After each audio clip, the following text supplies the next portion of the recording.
Assalamu alaikum everyone. I hope all of you are doing well. So in this video, we are going to discuss about Unit 4 of class 10th lecture series, that is First Aid. So let's begin. So the first paragraph is, we all need help at times. हम सबको मदद की ज़रूरत होती है. कुछ कभी ना कभी हमें अपनी ज़िंदगी में किसी ना किसी की मदद की ज़रूरत पड़ती है. Sometimes we may have accidents. कभी ना कभी कोई ना कोई हादसात हो जाते हैं and we may get hurt, और हमें कोई ना कोई चोट लग जाती है. When we are injured, जब हम जख्मी हो जाते हैं और suddenly और अचानक become unwell, हम बीमार हो जाते हैं, we need someone to help us. हमें किसी की ज़रूरत होती है कि वो हमारी मदद करे. Someone who knows what to do, जिसको पता हो, कोई ऐसा इंसान जिसको पता हो कि क्या करना है और किस वक्त कर क्या करना है. It is the temporary and immediate help. ये जो है बहुत ही टेम्पररी मतलब बहुत ज़्यादा वक्ती तौर पर होती है, ठीक है. एंड इमीडिएट हेल्प मतलब फ़ौरन जो है वो मदद की जाती है. दिस टाइमली असिस्टेंस, टाइमली मतलब फ़ौरन जो सही बर वक्त जो है आपको कोई हेल्प करे, मावन साबित हो, ठीक है. असिस्टेंस का मतलब होता है मावन करना, हेल्प करना, मदद करना. Comprising simple medical techniques. इसके अंदर क्या होता है कि बहुत आसान सा सिंपल मेडिकल टेक्निक्स का मतलब होता है कोई ना कोई सिंपल सा एक मेडिकल तिब्बी एक सिस्टम होता है, ठीक है, बहुत आसान सा. Is most critical to the victims, ठीक है. जो मजलूम होता है, जो जख्मी होते हैं, उनके लिए बहुत क्रिटिकल होता है. And is often life saving, उनके लिए बहुत ज़रूरी होता है और उनकी जान बचाने की कभी कभार उनकी जान भी बचाई जा सकती है अगर आपको इन सिस्टम्स के बारे में और मेडिकल जो है तरीका इस्तेमाल करने के बारे में सही पता हो.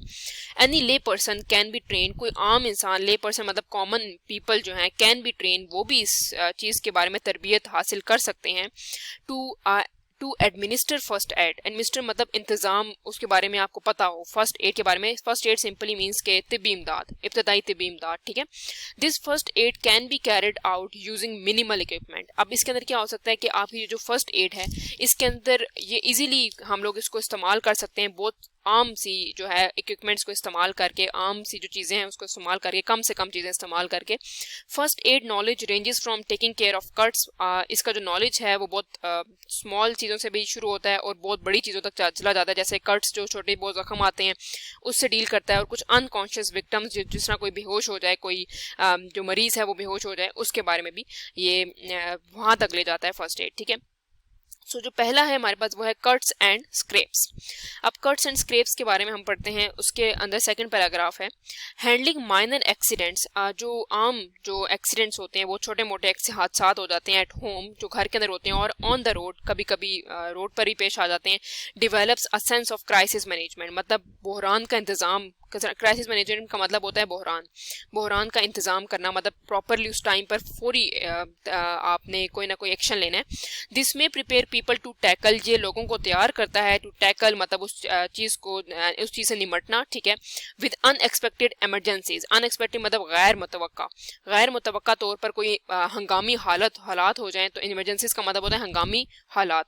विद ग्रेट कॉन्फिडेंस मतलब फ़ौरन से पहले उनके अंदर इतनी स्पिरिट हो कि वो फ़ौरन ही इसके ऊपर कोई ना कोई एक्शन ले सकें. Minor cuts and scraps, minor cuts and scraps का मतलब कट्स तो हमें पता होता है कोई ना कोई वाउंड हो जाना, या स्क्रैप्स का मतलब होता है खुरचना, ठीक है. Usually do not need to go to the emergency room. कभी कभी जब बहुत ही छोटे मोटे कोई जख्म हो जाए तो उसके लिए ज़रूरी नहीं होता कि आपने इमरजेंसी रूम में जाना है, ठीक है. तो yet proper care is essential, इसके लिए ज़रूरी है कि आपको प्रॉपर केयर मिले, आपकी कोई ना कोई प्रॉपर ख्याल रखें, ठीक है. टू अवॉइड इन्फेक्शन, ताकि आपको कोई भी इन्फेक्शन और बैक्टीरिया आपके ऊपर जो जख्म है उसके ऊपर ना आ सके, और अदर कॉम्प्लिकेशन कोई और मसाइल ना पैदा हो सकें, ठीक है. Following guidelines can be help you to handle crisis and take care of all. ये जो कुछ चीज़ें जो ये बता रहे हैं इसके नीचे हमें दी गई हैं, इसको हम लोग अगर अपने दिमाग में रखें तो हम इससे हैंडल कर सकते हैं, इससे निमट सकते हैं. स्टॉप द ब्लीडिंग, पहला हमारे पास है स्टॉप द ब्लीडिंग. हमने खून कैसे रोकना है. Minor cuts and scraps usually stop bleeding on their own, कभी कभार तो ये खुद ही रुक जाती हैं इसकी bleeding. If they do not अगर ये ना रुके तो अप्लाई जेंटल प्रेशर, थोड़ा सा देख लो उसके ऊपर प्रेशर, उसके ऊपर दबाव डालें. विद अ क्लीन क्लॉथ, साफ कपड़े के साथ, ठीक है। और बैंडेज, कोई भी बैंडेज आप लगा सकते हैं इसके ऊपर। Hold the pressure continuously for 20 to 30 second, उसको दबाव डालते रहें 20 से 30 सेकेंड के लिए। And if possible elevate the wound, elevate का मतलब होता है कि आप उसको एलिवेट का मतलब है बुलंद करना, उसको ऊंचा कर दें, ठीक है। अपना हाथ ऊंचा करें तो भी रुक सकता है। Do not keep checking to see, बार बार ना देखें, ठीक है, अपने वाउंड को, अपने जख्म को। If the bleeding has stop, के क्या जो खून है वो रुक गया है। बिकॉज दिस में डैमेज और डिसलॉज, ये हो सकता है कि ये जो है ये खराब कर दे। और डिसलॉज का मतलब है हटाना। The clot that is forming and causing bleeding to resume, इससे क्या होगा कि या तो वो खून का लोथड़ा बन जाएगा और वो हल्का सा हटा देगा उसको अपनी जगह से, तो जिसकी वजह से क्या होगा, ब्लीडिंग दोबारा से शुरू हो जाएगी, ठीक है। इफ ब्लड स्पर्ट्स, स्पर्ट्स का मतलब है तेज हो जाए, और कॉन्टिन्यूस, या तो वो जारी रहे। फ्लोइंग आफ्टर कॉन्टिन्यूस प्रेशर, बार बार दबाव डालने के बावजूद भी। सीक मेडिकल असिस्टेंस, तब आप जाकर तिब्बी जो है डॉक्टर से रुजू कर सकते हैं या तिब्बी इमदाद मजीद ले सकते हैं। तो let's move toward second one is that is clean the wound. तो क्लीन द वाउंड है जो स्टार्ट होता है rinse out the wound with clean water. Rinse का मतलब जो है धोना, ठीक है, साफ पानी से आप इसको धो लें। To clean the area around the wound, जहाँ पर जख्म हुआ हुआ है उसके एरिया, जो उसके इर्द गिर्द का एरिया, उसको भी धो लें। Use soap and a wash cloth, या तो आप साबुन का इस्तेमाल कर लें या कोई वॉश क्लॉथ, साफ सुथरा गीला जो कपड़ा होता है उसका इस्तेमाल कर लें। But soap can irritate the wound, sometimes क्या होता है कि सोप जो होता है वो तकलीफ देता है जख्म को। So try to keep it out of the actual wound, तो इससे बेहतर है कि आप उसको जहाँ पर सही वाला जख्म है उससे थोड़ा सा दूर रखें। इफ डर्ट और debris remain in the wound, dirt मतलब कोई गंदगी है, डेब्रिस का मतलब है तबाहशुदा जो कोई चीज़ का मलबा होता है, ठीक है, या कोई ऐसी चीज़ होती है जख्म के ऊपर, ठीक है। Remains in the wound after washing, अगर वहाँ रहे उस जख्म के ऊपर धोने के बावजूद भी।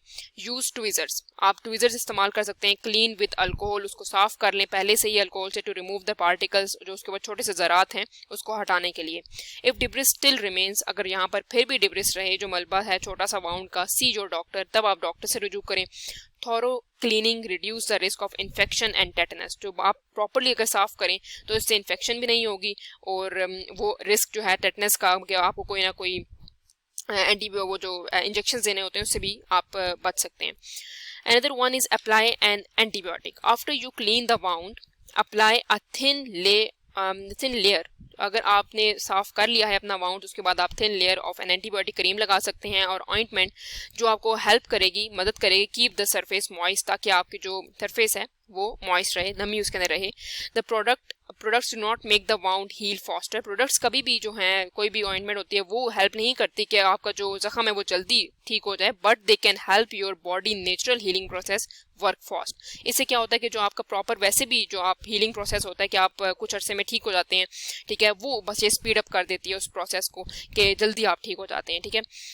क्योंकि इंसान के अंदर ये होता है कि उसके जो जख्म है वो खुद भी हील हो जाते हैं, लेकिन अगर आप ऑइंटमेंट लगाएंगे तो वो ज़रा जल्दी ठीक हो जाएंगे। Certain ingredients in some ointment can cause a mild rash, कभी कभार ऐसा होता है कि आपके जब वाउंड के ऊपर आप कोई चीज़ लगाते हैं तो मजीद उसके अंदर इन्फेक्शन हो जाती है कुछ लोगों के ऊपर, कुछ लोगों की जो बॉडी टू बॉडी वेरी करता है। If a rash appear stop using the ointment, अगर तो आपको रैश अपीयर हो जाता है तो आप ऑइंटमेंट को इस्तेमाल ना करें। Another one is cover the wound. Bandages can help keep the wound clean, bandages जो होते हैं वो हेल्प करते हैं कि मदद करते हैं कि वाउंड जो है वो जख्म है वो साफ रहे और जो बैक्टीरिया है वो दूर रहे उससे, ठीक है। After the wound has healed enough to make infection unlikely, exposure to the air will speed wound healing. अगर वाउंड जो है वो इतना इनफ हील हो चुका है, इतना ठीक हो चुका है, तो आप बैंडेज हटा भी सकते हैं और उसको एयर के अंदर अपने जख्म को रख सकते हैं ताकि आपकी जो स्पीड है हीलिंग प्रोसेस की वो तेज़ हो जाए। Change the dressing at least daily, रोज़ाना के आप अपनी बैंडेज को जो है चेंज करें, और whenever it becomes wet और ड्राई, अगर वो गीली हो जाए या गंदी हो जाए तो भी आप चेंज करें। इफ़ यू आर एलर्जिक, अगर आपको किसी किस्म की भी कोई एलर्जी है, to the adhesives used in most, adhesives का मतलब होता है कि कुछ चिपकने वाली चीज़ होती है, ठीक है, कपड़े के अंदर, यूज इन मोस्ट बैंडेजेस के अंदर इस्तेमाल की जाती है। Switch to adhesive free dressing, उसके अंदर कुछ ऐसी ड्रेसिंग्स होती हैं जिसके अंदर एडहेसिव्स इस्तेमाल नहीं होते, उसको इस्तेमाल करें। और स्टेरलाइज गॉज, ये भी वही बैंडेज की टाइप है, ठीक है, स्टेरलाइज गॉज, स्टेराइल गॉज, ठीक है, gauze help in place replaced with paper tape, gauze, roll or a loosely applied elastic bandages. These supplies generally are available at pharmacies. तो मतलब हल्की सी आप उसको इस्तेमाल करें, हल्का उसको बांधें ताकि ब्लड का जो है वो फ्लो जारी रहे, और उसके अंदर इलास्टिक बैंडेजेस भी मिलती हैं, वो भी आप इस्तेमाल कर सकते हैं. Watch for sign of infection. See your doctor if the wound is not healing. अगर आपका जो जख्म है वो नहीं भर रहा तो आप डॉक्टर को रुजू करें. और यू नोटिस एनी रेडनेस, कोई भी सुर्ख किस्म की कोई कलर आपका रैश आ जाता है, कोई अपीयर हो जाता है, या आपकी जो दर्द है वो बढ़ जाती है, तो ड्रेनेज और वार्मथ और स्वेलिंग या कोई किसी किस्म की भी सोजन हो जाती है, तो आप डॉक्टर को रुजू कर सकते हैं. First aid kit. अब फर्स्ट एड किट के अंदर क्या क्या आपने रखना है वो है every office, factory, home and school should have an accessible first aid box with the following recommended basic contacts. ये वाले को जो कॉन्टेक्ट है नीचे उन्होंने दिए हुए हैं वो कोई भी ऑफिस है, होम है, स्कूल है, उसमें ये फर्स्ट एड बॉक्स के अंदर ये होना चाहिए.